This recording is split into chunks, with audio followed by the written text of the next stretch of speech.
इस वक्त की बड़ी खबर आपको बता दें, दाना तूफान को लेकर उड़ीसा और बंगाल में हाई अलर्ट है। कुछ ही देर में उड़ीसा के तट से दाना तूफान टकराएगा। उड़ीसा के तटीय इलाकों में तेज हवाएं और मूसलाधार बारिश हो रही है। एनडीआरएफ की कई टीमें तैनात हैं। दाना तूफान से बचाव को लेकर प्रधानमंत्री नरेंद्र मोदी ने उड़ीसा के मुख्यमंत्री मोहन चरण मांझी से बात की है। अमित शाह ने भी सीएम मांझी से फोन पर बात की और बचाव को लेकर किए गए उपायों पर चर्चा की।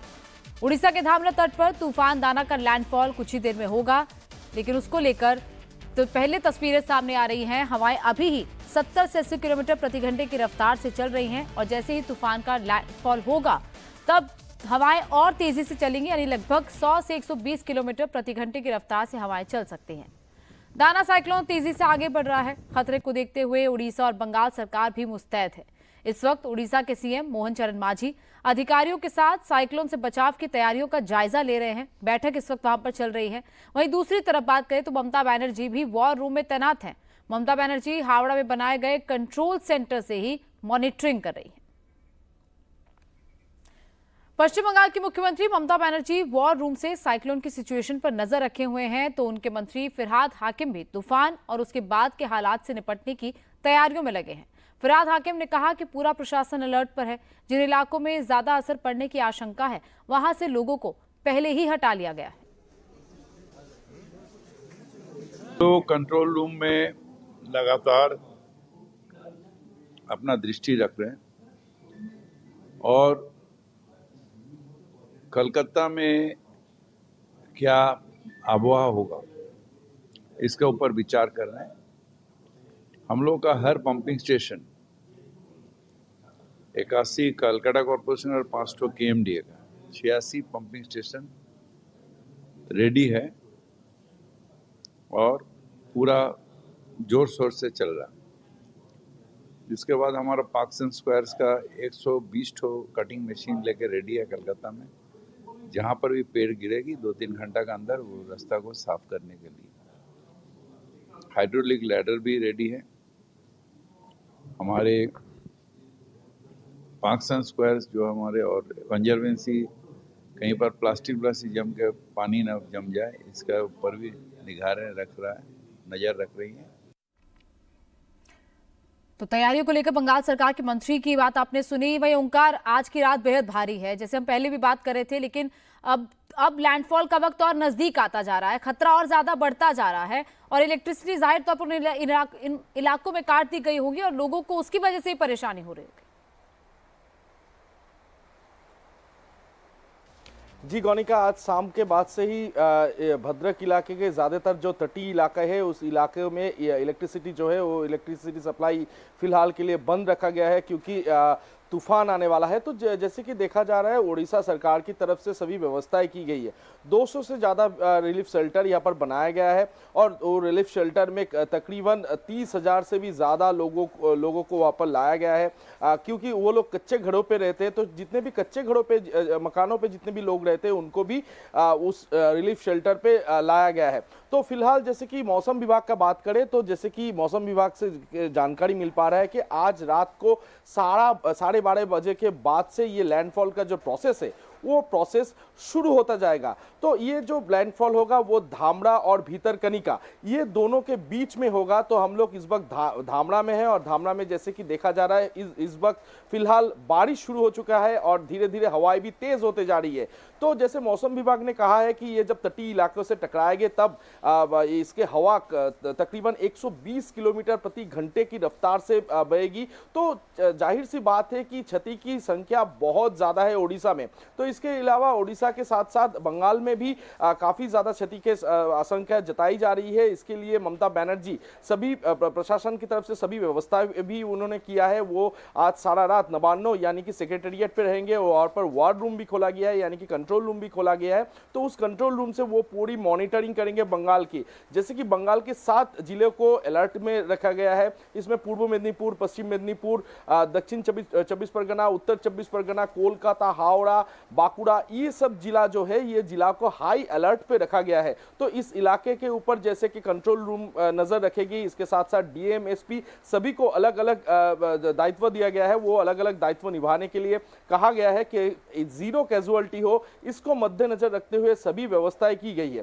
तो जाहिर सी बात है कि कोई भी क्षति ना हो, जानमाल की क्षति ना हो, इनको मद्देनजर रखते हुए पश्चिम बंगाल सरकार अभी काम कर रहा है। इसके अलावा जैसे कि देखा गया है, फिरहाद हकीम वो कोलकाता पुर निगम के और केएमडीए के जितने भी इलाके हैं उस इलाके में भी हाई अलर्ट जारी कर चुके हैं, और उनमें से जितने भी कहीं पर पेड़ गिर जाता है या फिर कहीं पर इलेक्ट्रिसिटी का प्रॉब्लम होता है वो जल्द से जल्द निपटा लिया जाए, इनके लिए भी सभी व्यवस्थाएं बंगाल प्रशासन की तरफ से की गई है। लेकिन क्षति के बारे में बातचीत करें तो जैसे कि मौसम विभाग ने कहा है कि 120 किलोमीटर सर्वाधिक प्रति घंटे की रफ्तार से ये हवाएं बह सकती है, जो कि ओडिशा में भी बहेगा और इसके साथ साथ बंगाल में भी बहेगा। तो क्षति की आशंका बहुत ज्यादा जताई जा रही है।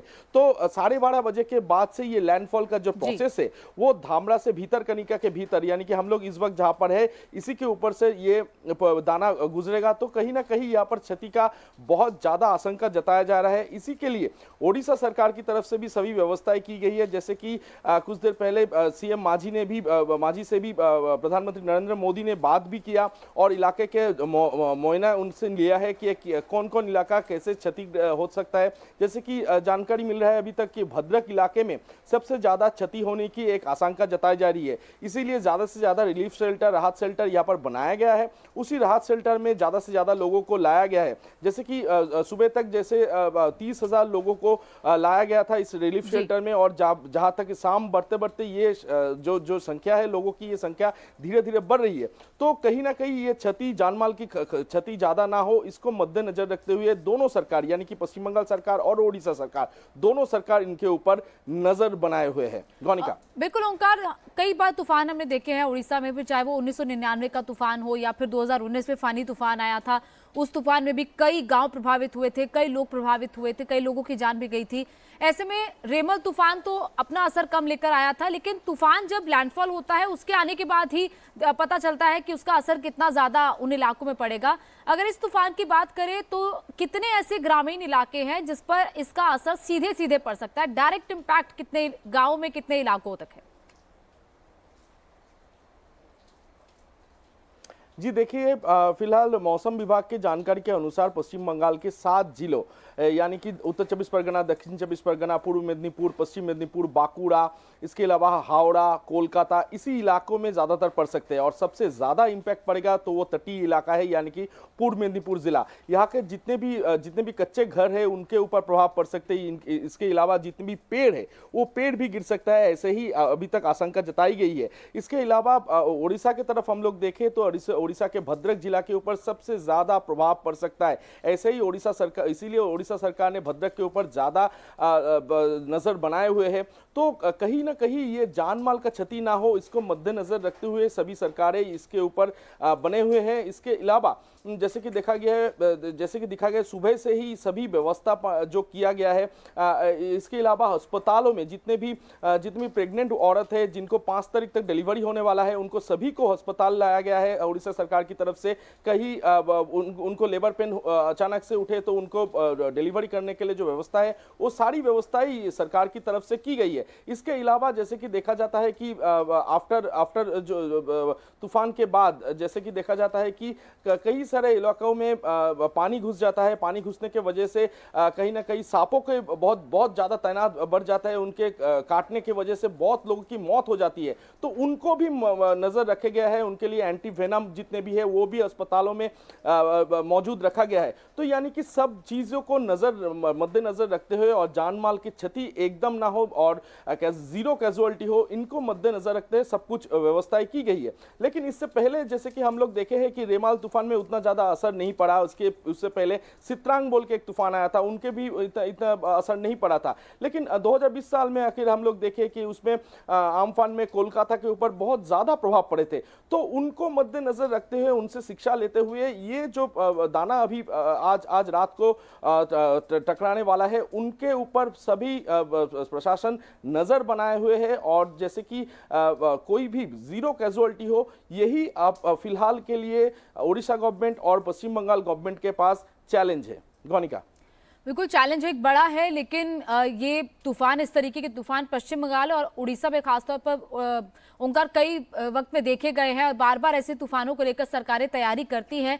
लेकिन जिस तरीके का ये तूफान आ रहा है, इसको लेकर जो इंडिकेशन दिए जा रहे हैं मौसम विभाग की तरफ से, उसको लेकर अगर हम कहें कि पोस्ट तूफान, यानी कि क्योंकि लैंडफॉल जब होगा, लैंडफॉल भी लगभग 3 से 4 घंटे का, 5 घंटे का प्रोसेस रहता है, लेकिन उसके बाद जो तैयारी है, उसके बाद को लेकर क्या प्रशासन पूरी तरह अलर्ट पर है? क्योंकि उसके बाद जो तबाही होगी, लोगों के घर तबाह होंगे, जान माल का नुकसान होगा, उसको लेकर सरकार किस तरीके से तैयारी कर रखी है? लोग जिनके घर टूटेंगे, जिनके घरों के ऊपर पेड़ गिर जाते हैं, गाड़ियों को नुकसान होता है, उसको लेकर भी क्या लोगों को मुआवजा, इस चीजों को लेकर भी सरकार ने इसको लेकर भी चर्चा कर रखी है, तैयारी कर रखी है? देखिए, इसको लेके भी आज से तैयारी शुरू हो चुकी है। जैसे कुछ देर पहले हम लोग देखे कि ओडिशा के मुख्यमंत्री मांझी ने भी इसके लेके ऊपर बैठक की है कि आफ्टर तूफान कैसे होता है, इसके ऊपर उन्होंने मद्देनजर रखते हुए सारी व्यवस्था भी किया है। इसके अलावा मुख्यमंत्री ममता बनर्जी वो भी आज कंट्रोल रूम में सारा रात रहेंगे, यानी कि सेक्रेटेरिएट नवान्नों पे सारा रात रहेंगे और सारा रात रहते हुए वो पूरी जो 7 जिला में, वेस्ट बंगाल के 7 जिला में जो हाई अलर्ट जारी है, उस जिले के ऊपर नजर रखते हुए कल जब लैंडफॉल प्रोसेस खत्म हो जाएगा, उनके बाद डीएमएसपी को तुरंत सभी इलाकों में मुआयना करते हुए सभी इलाकों का जो लिस्टिंग यानी कि कितने कच्चे घर गिर गया है, किसका क्या क्षति हुई है, ये सारी के सारे लिस्टिंग बनाने के लिए भी कहा गया है।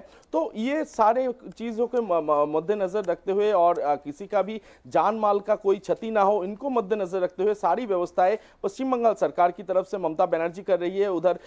इधर उड़ीसा गवर्नमेंट की तरफ से भी सारी व्यवस्थाएं की गई है। ओंकार, क्योंकि आप भद्रक में मौजूद है और भद्रक से अगर हम कहें जगन्नाथपुरी का जो डिस्टेंस है वो भी लगभग 3 से 3.5 घंटे का ही है। ऐसे में जगन्नाथपुरी एक ऐसा स्पॉट है जहां पर लोगों की आस्था का केंद्र है, बड़ी संख्या में श्रद्धालु वहां पर आते हैं और देश नहीं दुनिया के भी अलग अलग कोनों से आते हैं। क्या वहां पर भी दर्शनों के लिए फिलहाल कुछ रोक लगी है? क्या उसको लेकर भी कोई रिस्ट्रिक्शंस इस वक्त वहां पर है, या लोगों का आना जाना फिलहाल वहां पर आम दिनों की तरह ही है?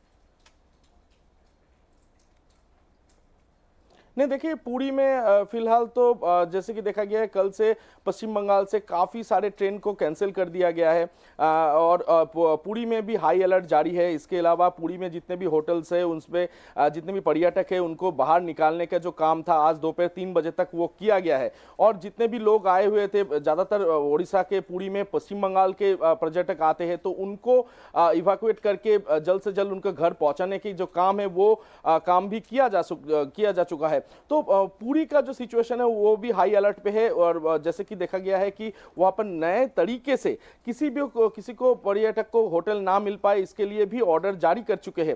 क्योंकि ये जो जगह है पूरी, ये आस्था का जगह है, आस्था का केंद्र है। इससे पहले यश में जैसे कि देखा गया था कि पूरी के ऊपर भारी प्रभाव पड़ा था, उसके मंदिर के ऊपर भी प्रभाव पड़ा था, तो उनको मद्देनजर रखते हुए सरकार की तरफ से काफी सारे व्यवस्थाएं भी की गई है कि पूरी का मंदिर सुरक्षित रहे, उनके लिए भी व्यवस्था की गई है।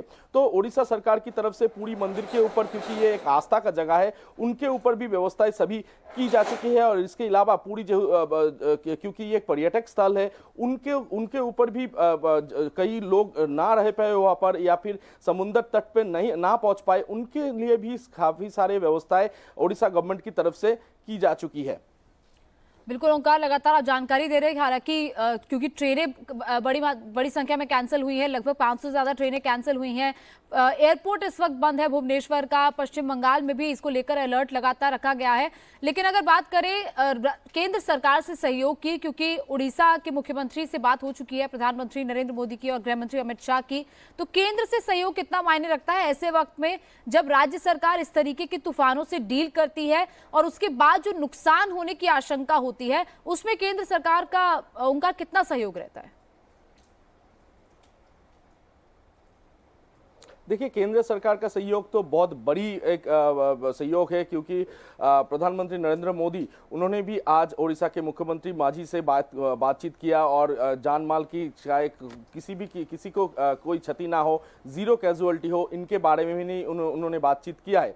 तो इसके अलावा जितने भी क्षति होता है, उसके बाद सेंट्रल गवर्नमेंट की तरफ से काफ़ी सारे रिलीफ जो जैसे कि दिया जाता है, उस रिलीफ के बारे में भी सोचा गया है। और जो पूरा प्रोसेस है, ये प्रोसेस होने के बाद केंद्र सरकार की तरफ से कैसे मुआवजा आता है, वो भी देखने वाले बात है। और इसी के साथ साथ पश्चिम बंगाल की आखिर बात करें तो पश्चिम बंगाल के में जैसे कि देखा गया है, मुख्यमंत्री ममता बनर्जी ने इससे पहले भी लगातार इल्जाम लगाते हुए आ रहे हैं कि केंद्र सरकार से उनका जो मुआवजा है, वो मुआवजा ठीक तरीके से ठीक समय पे नहीं मिल रहा है। इसके अलावा उन्होंने पहले भी ये आरोप लगा चुका है कि 100 दिनों का काम का पैसा नहीं मिल रहा है। इसके अलावा रिलीफ का जो जैसे कि ये तूफान आ रहा है, तूफान से रिलीफ का जो पैसा है वो केंद्र सरकार से ठीक तरीके से नहीं पहुंच पा रहा है। लेकिन बिल्कुल ओंकार, मैं आपको रोकना चाहूंगी। मनोज आहूजा, उड़ीसा के चीफ सेक्रेटरी, क्या कह रहे हैं इस तूफान को लेकर, अपडेट क्या दे रहे हैं, वो एक बार दर्शकों को सुना देते हैं।